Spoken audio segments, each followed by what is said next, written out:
जय हिंद दोस्तों, सैनिक समाचारों में आपका हार्दिक स्वागत है। सबसे पहले बात करूंगा हेडलाइंस में बात करूंगा डीएडीआर पर कैबिनेट बैठक है कब और क्या है उम्मीद, 2 या 3 यानी कल होगा फैसला। कल है बुधवार और तारीख है 19। कैबिनेट बैठक इसके ऊपर लेगी निर्णय। आखिर इसके ऊपर क्या है बड़ी खबर। और मैं बात करूंगा सैनिकों का जबरदस्त प्रदर्शन, एकता का प्रदर्शन, यूनाइटेड होने का प्रदर्शन और कैबिनेट मंत्री ने करी शिरकत मध्य प्रदेश ग्वालियर के अंदर।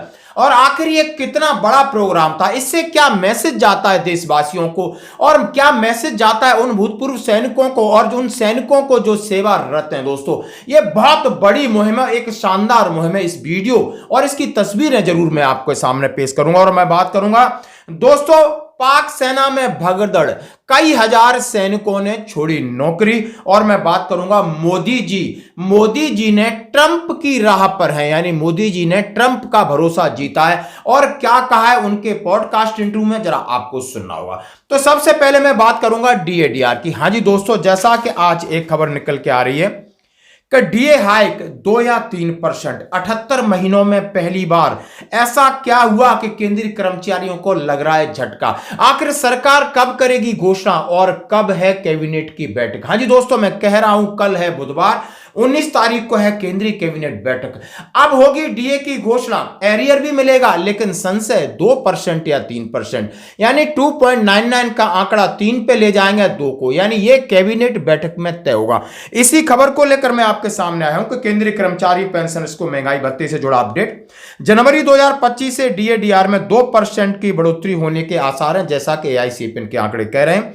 तो आपका भत्ता 53 से 55% कर दिया जाएगा, लेकिन यह सबसे कम है 78 महीनों में। दोस्तों आखिर क्यों लगातार महंगाई बढ़ रही, लेकिन महंगाई भत्ते का कंट्रोल कहां पर है। बुधवार को होने वाली केंद्रीय कैबिनेट बैठक में डीए को मंजूरी मिल सकती है, लेकिन ऐसा क्यों हो रहा है कि पिछले एआईसीपीएन इंडेक्स के हिसाब से तो महंगाई भत्ता 56% होना चाहिए था। ऑल इंडिया कंज्यूमर प्राइस के जारी होने के बाद यह तय होता है कि डीएडीआर कितना बढ़ेगा, लेकिन बात अटक गई है कि 5.98 के ऊपर, यानी 0.2% का कैबिनेट फायदा हमें केंद्रीय कर्मचारियों को देगी या पूरा फायदा खुद लेगी। जैसा कि हर छमाही में केंद्रीय यानी कैबिनेट सरकार अपना पहले फायदा देखती, उसके बाद कर्मचारियों को देखती, लेकिन इस बार 78 महीनों में यह रिकॉर्ड टूटा है कि अब बात बनती है 3% बढ़ोतरी करेगी या 2%। इसके हिसाब से कितना फायदा होगा, जैसा कि उन्होंने कहा है कि आपकी 50% मूल वेतन है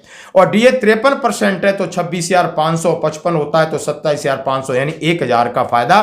50,000 के ऊपर होता है और 70,000 के ऊपर 1,400 का फायदा और 1 लाख के ऊपर 2,000 का फायदा। बहुत मामूली फायदे का उन्होंने जिक्र किया है। सूत्रों के मुताबिक 19 मार्च को कैबिनेट बैठक में इस प्रस्ताव पर अंतिम मुहर लगेगी। आमतौर पर सरकार हर साल मार्च का डीए होली पर मंजूरी देती है और इसके साथ वो एरियर का भी सशर्त भुगतान करेगी। क्या 3% की उम्मीद खत्म है? कहा जा रहा है कि एआईसीपीएन के आंकड़े और इनका तरीका तो 2% का, लेकिन कैबिनेट बैठक में यदि माननीय प्रधानमंत्री जी मेहरबान होते हैं और तो हो सकता है कि आपको 3% की मंजूरी मिले, लेकिन एरियर के साथ कल बड़ा अपडेट आपके सामने आएगा। दोस्तों तो ये थी डीएडीआर एरियर के ऊपर खबर। अब मैं बात करूंगा खुल के। हाँ जी दोस्तों, और ये है आप शहीद स्मारक ग्वालियर के अंदर, ग्वालियर यानी ग्वालियर चंबल संभाग के अंदर शहीद स्मारक के ऊपर एक सैनिकों का होली मिलन समारोह आयोजित किया गया और आयोजित करने वाले हैं भूतपूर्व सैनिक और वर्तमान में पार्षद हैं बलबीर सिंह तोमर। हाँ जी दोस्तों, नेवी से रिटायर्ड हैं और बिल्कुल एक बहुत बड़ी पर्सनालिटी है जो हर चीज को डिजर्व करते हैं, बहुत मेहनती हैं, कर्मठ हैं, ईमानदार हैं, हमेशा सैनिकों के साथ रहते हैं। आदरणीय नरेंद्र सिंह जी मध्य प्रदेश विधानसभा के वर्तमान में अध्यक्ष, पूर्व केंद्रीय मंत्री और कई दायित्व मध्य प्रदेश में निभा चुके और हमारे अपने बीच के सैनिक परिवार से हमें रिलेटेड रहे हैं और सैनिकों का हमेशा बहुत बड़ा सम्मान करते रहे हैं, ऐसे नरेंद्र सिंह जी हमारे बीच में उपस्थित हैं, हम उनको सम्मान करते हैं। आदरणीय अशोक सिंह जी, अशोक जैन साहब, हम आपका सम्मान करते हैं, स्वागत करते हैं। कर्नल जिला सैनिक कल्याण अधिकारी तोमर साहब, नरेंद्र सिंह जी आपका सम्मान करते हैं। कमांडर दीपक भदौरिया जी, आप ग्वालियर की मट्टी से ही बड़े हुए हैं, हम आपका सम्मान करते हैं।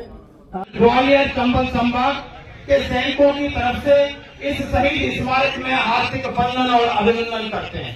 साथ ही उनके साथ पधारे हुए कर्नल नरेंद्र सिंह तोमर, मिलन मुन्ना सिंह चौहान और हमारे राजौरी की भारतीय जनता पार्टी के अध्यक्ष, चाहे उनकी सैनिकों में पकड़ हो, आम जनता में पकड़ हो, राजनीति में पकड़ हो, क्योंकि वो सबके विश्वास प्रिय हैं, लोकप्रिय हैं। और उन्होंने सैनिकों को इकट्ठा करके ये संदेश दे दिया कि सैनिकों की एकता अब जरूरी है, आपके मान, आपके सम्मान और आपके स्वाभिमान के लिए। और इसके साथ आप मुख्य धारा में जुड़कर समाज की सेवा कर सकते हो, देश की सेवा कर सकते हो, प्रशासन के साथ सहयोग कर सकते हो, जैसे कि सरकार और प्रशासन हमेशा सैनिकों से अपेक्षा करता है। इसी कड़ी में एक भव्य समारोह हुआ, हजारों सैनिक इकट्ठे हुए सबसे पहले, और वहां पर मुख्य अतिथि थे पूर्व कैबिनेट मंत्री यानी कृषि मंत्री नरेंद्र सिंह तोमर, और संसदीय कार्य मंत्री भी रहे, और भारतीय जनता पार्टी के प्रदेश अध्यक्ष रहे, वर्तमान में विधानसभा अध्यक्ष है। उन्होंने यानी सबने अपने अपने वक्तव्य दिए। काफी सैनिक संगठन के जो अध्यक्ष हैं और कर्मठ लोग जो समाज सेवा में, उन्होंने अपनी अपनी बात कही सैनिकों को लेकर, सैनिकों के डीएनए को लेकर बात कही के रूप में उपस्थित आदरणीय बलबीर सिंह तोमर जी, आदरणीय गणेश मालवीय जी, आदरणीय अशोक जैन साहब, कर्नल सिंह जी, सुखेल सिंह साहब, कमांडर दीपक भदौरिया जी, और इस अवसर को और सुशोभित करने के लिए हम सब के मध्य विराजमान अनेक वीर पुरस्कारों से विजेता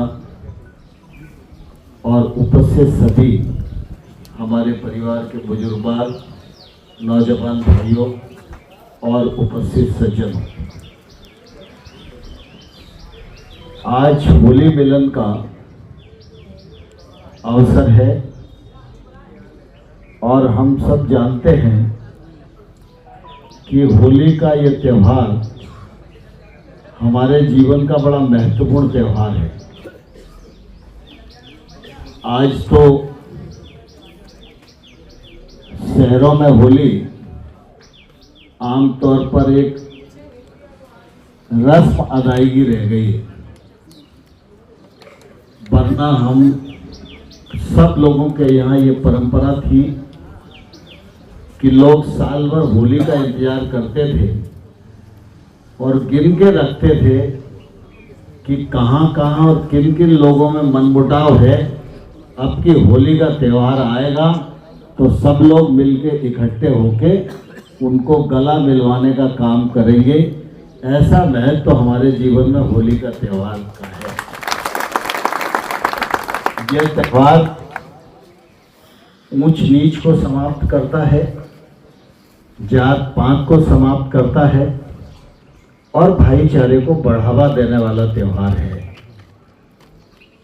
हमारी सनातन संस्कृति में ना कोई छोटा है ना कोई बड़ा है, सब एक दूसरे के पूरक हैं। यही संदेश हमारी संस्कृति का है। ये भैया जब पीछे जरा चले, थोड़ा आप बात मत करो। अभी हम सब लोगों ने अनुभव किया कि प्रयागराज में इतना बड़ा महाकुंभ हुआ, 66 करोड़ लोग एक जगह आए, किसी ने की बिरादरी नहीं पूछी, किसी ने किसी की हैसियत नहीं पूछी, सबने मां गंगा में स्नान किया और परमात्मा से अपने कल्याण के लिए प्रार्थना करी। यही हमारी सनातन संस्कृति है और इस संस्कृति में होली का जो त्यौहार है वो रूप से हम सब लोगों को बहुत ही प्रेरणा देने वाला त्यौहार है। इसलिए इस अवसर पर मैं आप सबको अपनी ओर से बहुत बहुत बधाई देता हूँ, बहुत बहुत शुभकामनाएं देता हूँ और ईश्वर से प्रार्थना करता हूँ कि प्रभु हम सबको शक्ति दे, सामर्थ्य दे, हम सब अपने जीवन के दायित्वों को ईमानदारी से क्रियान्वित कर सकें और होली का जो संदेश है उस संदेश को समाज में और स्थापित करने में अपनी भूमिका का निश्चित रूप से निर्वाह कर सके।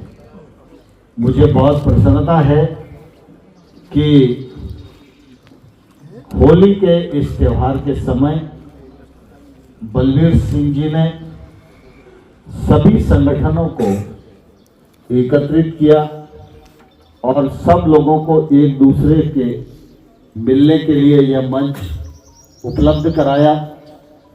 और मेरा भी यह सौभाग्य है कि उनके प्रयास से मैं भी आज आप सब के बुजुर्गवारों के दर्शन करने का सौभाग्य आपने। सैनिक हमेशा मरने के लिए तैयार रहता है, देश के लिए, देश की जनता के लिए। और जैसा कि मैंने आपके सामने कहा कि मोदी जी ने कहा है कि किसी देश का आर्थिक विकास हो, सामाजिक विकास हो, इस बात पर निर्भर करता है कि उसकी सरहदें कितनी सुरक्षित हैं। और यह सरहद की सुरक्षा की जिम्मेदारी उन सैनिकों की है जो अपने प्राणों की आहुति देकर भी इस देश की रक्षा करते हैं दोस्तों, और उनके डीएनए में होता है। और यही बात विधानसभा अध्यक्ष नरेंद्र सिंह तोमर ने कूट कूट के कहा। उन्होंने इस बात को कहा कि दुनिया में कोई ऐसा कहीं का सोल्जर नहीं है जो मरने के लिए तैयार रहता हो, लेकिन किसी भी परिस्थिति में देश सेवा सबसे पहले वो भारतीय सेना की खूबी है, भारतीय सैनिकों की खासियत है, भारतीय जवानों का वो डीएनए है कि वो ईमानदारी से अपनी लास्ट सांस तक देश की रक्षा करता है। मैं उन्हें सैल्यूट करता हूं, नमन करता हूं। और अन्य कई नेतागण थे, आप देख सकते हो स्टेज पे काफी लोग थे और भारत माता की जय, वंदे मातरम से ये सारी चीजें गूंज रही थी। मैं आपके सामने कुछ वीडियो क्लिप दिखाना चाहता हूं, मैसेज देना चाहता हूं देश के सभी सैनिकों को। आपको एकजुटता दिखानी होगी, तभी लोग आपके साथ जुड़ेंगे दोस्तों। सबसे पहले आपको अपने खुद से जुड़ना होगा और उन्हें कई प्रकार के हमने ज्ञापन और मेमोरेंडम दिए सैनिकों के हितों के लिए। वो एक अलग विषय जो उन्होंने कहा, एक बहुत बड़ा शहीद स्मारक बनाएंगे, एक हेरिटेज पार्क बनाएंगे सैनिकों के लिए, और सैनिकों के मान सम्मान स्वाभिमान के लिए हमारे दरवाजे हमेशा खुले हैं, कहीं भी जा सकते हो। और यही बात है आज ग्वालियर चंबल संभाग में आप सैनिक संगठन कहीं भी, आप चाहे कलेक्टर से मिलना हो, आईजी से मिलना हो, एसपी से मिलना हो, थाने में मिलना हो, आपकी बात सुनी नहीं जाती, मानी भी जाती, तवज्जो दिया जाता है, क्योंकि देख रहे हैं यहाँ के लोग कि सैनिक लगातार एकजुट होकर के आप प्रशासन का भी सहयोग कर रहे हैं। और ये पूरा कार्यक्रम पार्षद बलबीर सिंह तोमर और उनकी टीम ने किया और पूरे इस चीज के वो संचालक थे, और माइक यानी पूरा स्टेज पे संचालन में खुद कर रहा था, यानी मैं उसके बिल्कुल इस कार्यक्रम में था। तो दोस्तों कितना अच्छा लगता है, प्यार, भाईचारा, एकजुटता और अपनी ताकत को बढ़ाने का एक अनूठा प्रोग्राम। और उसमें जो 75 और 76 साल से ज्यादा कि जो जितने बुजुर्ग सैनिक थे, भूतपूर्व सैनिक थे, उनका पूरा सम्मान किया। लगभग 100 से ज्यादा सैनिकों का सम्मान किया दोस्तों। उनको साल भेंट की गई और उनको फूल मालाओं से स्वागत किया गया, क्योंकि वो घरों में आइसोलेटेड थे, लेकिन मुख्य धारा में जोड़ने के लिए उनका सम्मान बनता है। और ये सम्मान हमारे पार्षद बलबीर सिंह तोमर और उनकी टीम ने किया। तो मैं धन्यवाद, आगे बढ़ता हूं अगली खबर की तरफ। जैसा मैंने कहा कि पाक सेना में भगदड़ मच गई दोस्तों, जैसा बलूचिस्तान लगातार हमलावर है, आपने ट्रेन हाईजैक देखा होगा और कानवाई के ऊपर अटैक किया।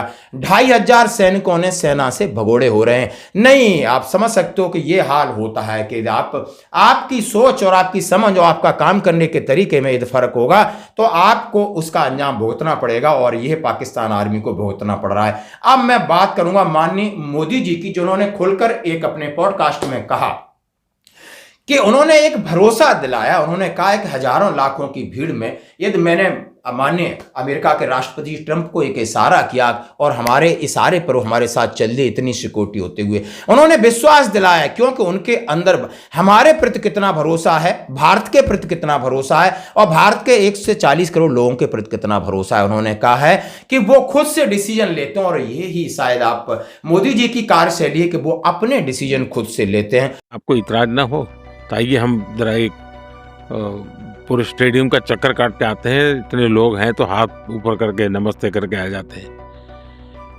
अब ये अमेरिका के लाइफ में ये इम्पॉसिबल है कि हजारों की भीड़ में अमेरिकन राष्ट्रपति चल पड़े, एक पल का भी विलंब किए बिना तो मेरे साथ चल पड़े भीड़ में। अमेरिका की जो सुरक्षा तंत्र था पूरा एकदम से वो हो गया था, डिस्टर्ब हो गया था। मेरे लिए टच कर गया कि इस व्यक्ति में हिम्मत है, ये डिसीजन खुद लेते हैं। और दूसरा, मोदी पर उनको भरोसा है कि मोदी ले जा रहा है तो चलिए चलते हैं। तो ये आपसी विश्वास का भाव, ये इतना हमारा मजबूती मैंने उसी दिन देखा। और मैंने राष्ट्रपति ट्रंप को उस दिन जिस रूप में महसूस किया कि सिक्योरिटी वालों को पूछे बिना मेरे साथ चल देना हजारों लोगों के बीच में, अब उसका वीडियो देखोगे तो आपको आश्चर्य होगा। और जब उन पर गोली चली अब इस चुनाव कैंपेन में, तो मुझे राष्ट्रपति ट्रंप एक ही नजर आए। उस स्टेडियम में मेरा हाथ पकड़ करके चलने वाले ट्रंप, और गोली लगने के बाद भी अमेरिका के लिए जीना, अमेरिका के लिए ही जिंदगी, ये जो उनका रिफ्लेक्शन था, क्योंकि मैं नेशन फर्स्ट वाला हूँ, वे अमेरिका फर्स्ट वाले हैं, मैं भारत फर्स्ट वाला हूँ, तो हमारी जोड़ी बराबर जम जाती है। तो ये चीजें हैं कि अपील करती है। और मैं मानता हूँ कि ज्यादातर दुनिया में राजनेताओं के विषय में मीडिया में इतना रिपोर्ट छपते हैं कि हर कोई एक दूसरे को मीडिया के माध्यम से आंकता है, स्वयं ज्यादा एक दूसरे से मिल करके एक दूसरे को न पहचानते हैं न जानते हैं। और शायद तनाव का कारण भी ये थर्ड पार्टी इंटरवेंशन ही है। मैं जब पहली बार व्हाइट हाउस गया